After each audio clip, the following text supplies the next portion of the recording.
Well, our next inductee into the Off-Road Motorsports Hall of Fame has helped shape an entire industry. Actually, multiple industries.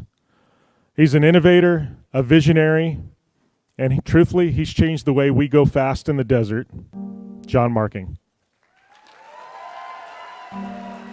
After racing the brutal Mint 400 in 1989, John Marking recognized the need to improve the performance of off-road racing shocks. Well, 43 patents later, he fundamentally changed the landscape of off-road suspension, transcending into the OEM and automotive aftermarket with mass production of his patented internal bypass shock design. Now standard equipment on all Raptors and most of the top UTVs. Beyond off-road racing, John's work at Fox helped revolutionize the mountain bike industry and has supported the defense sector. His inquisitive mind, unparalleled drive, and fiercely competitive nature pushed him to be the best, both in racing and in business. John's contributions are a lot vaster than people will ever realize. And it wasn't that he invented the shock, he just really took it to a new height, really looked at what was there, looked at what the industry had to offer, and really perfected it into something that was mechanically where you could produce it efficiently, economically, and for the masses. So his contribution is advancing the technologies that are used in off-road, especially the shock absorbers and the linkages and all that goes with it. That's what his career's been. That's what his experience is. That's why John has so many patents, right? That just ultimate drive to never be complacent and always trying to make something better. He was always ahead of everything, right? Like the guy reads a ton of books. Like he's like our off-road Bill Gates, right? Like he's that guy. There's a few great people when it comes to off-road engineering, and John Marking is one because he's driven and he's also built and he's also designed the future of off-road shocks. You know, if you're engineering for an off-road race car and you've been in a race car and you've experienced the thing you're trying to fix, then you can engineer the fix better, or at least you can know when you're going the right direction, I guess is a better way to put it. Oh, I think it's critical that you race with the products that you're designing. That's how you get that immediate feedback, and that's how it transitions on down the line to the products that your customers are using to race and also recreational. And a lot of people don't talk about it, but John's won a Class 1 championship. John's won races, and so he can take real world theories and then theorize them in engineering and make all that come together. I think John's contribution may be bigger than anybody's. Yeah, I would say John's biggest technological contribution, especially for Fox, was his patent on the internal bypass design. You know, that started with race, but it moved into an aftermarket product line, and then it helped him sell to Ford the Raptor package that we know now. It's gone through the entire TRD Pro lineup. The same design can be found on UTVs, and that all goes back to that very first design that John did on internal bypass.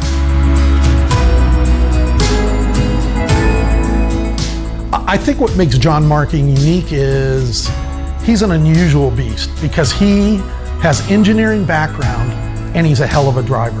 That's a unique combination that most people don't have. Usually they're good at one or the other. You know, when you've got a guy that looks at a problem or an issue, whether it's a car, chassis, you know, any of the suspension components, and sets his mind to fix that problem, A, it's great for the company, and B, it helps him win races. From my perspective, I mean, John was a huge contributor to the shock industry. Obviously, the way we've progressed in suspension and the way that we're able to tune today versus what we were doing 30 years ago, I think has a lot to do with how John directly or indirectly brought, you know, this stuff into the industry. If it wasn't for his innovations and his constant trying and developing, we wouldn't be where we're at suspension-wise today. I give John all the credit for the success we've had. John did that. We've done that in mountain bikes, and we've done that in off-road. And we've done it with what John did.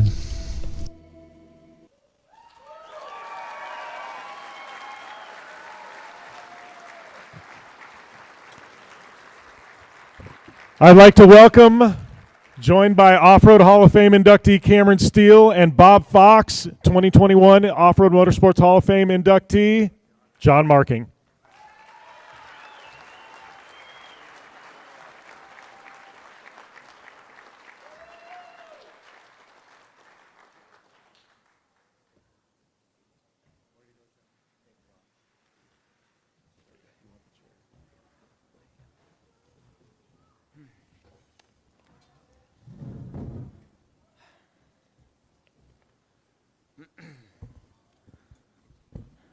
Good evening, everyone. I would like to thank friends and family alike for attending this celebration. It means a lot to me. I'll even welcome my troublemaking moto riding buddies from the Desert Assassins that are here in attendance.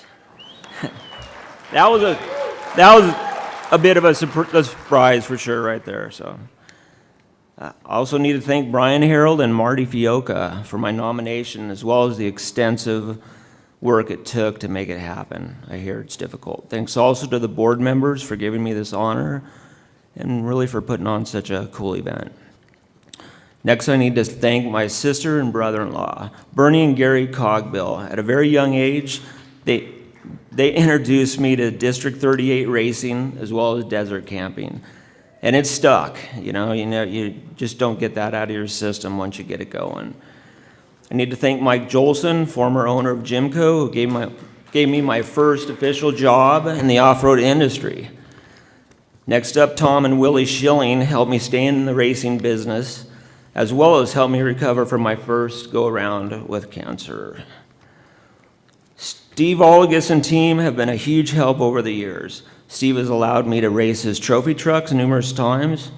In the recent Vegas to Reno, his son Jack and my son Bryce teamed up in Jack's UTV, resulting in a win in the rally class.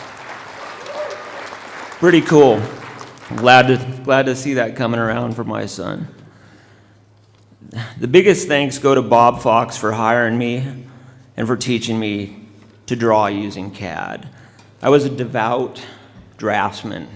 I'm gonna draw it with a damn pencil so I can erase it, and yes, I was dead set on that. After using CAD for, I don't know, a couple weeks, it's like, wow, what a dummy you were. So anyway, so Bob took the time, taught me how to draw. And Bob's here tonight, sitting at this front table here, if you want to say hi to him. Let's see. I also have to thank Bob for never firing me. If you ask him about that, some of my friends and family know I can be a bit outspoken, bit of a pain in the ass, but anyway, he never fired me, and he just gave us what we needed to make cool stuff. The best, and I remember this clear, especially unique since Roger Mears is here getting tonight, and but anyway, Bob comes in and says, hey, Roger Mears needs some shocks. Make them whatever they want. So I designed my first set of shocks. I wish I could say they were the greatest shocks ever, but that would be a lie.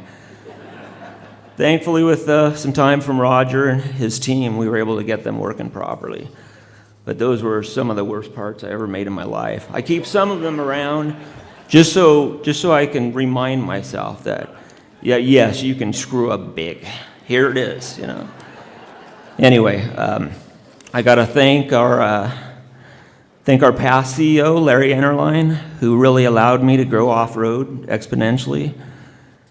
He really removed the bonds that I had from the previous CEO, who really didn't like me much, and just basically let us go, and off-road took off from there, and it really grew substantially. So, and also, Larry was suggested that he should fire me, but he never did it either, so. I don't know how I could be at this company 29 years. I thought for sure I would have gotten fired, but anyway. I'm grateful to our current CEO, Mike Dennison, who gave me the chance to get off-road race in its own building and back on track. So far, I don't believe I've given Mike a reason to fire me yet, but if you think of something, go ahead. Finally, I would like to thank Chris Harold, Scott Pearl, Charlie Waters, Gary Brady for helping me race in the past, as well as the help they're currently supplying to further my son's new racing career. And in closing, I can't thank everyone involved enough for this great honor. It's a very unique timing for me. So anyway, thank you.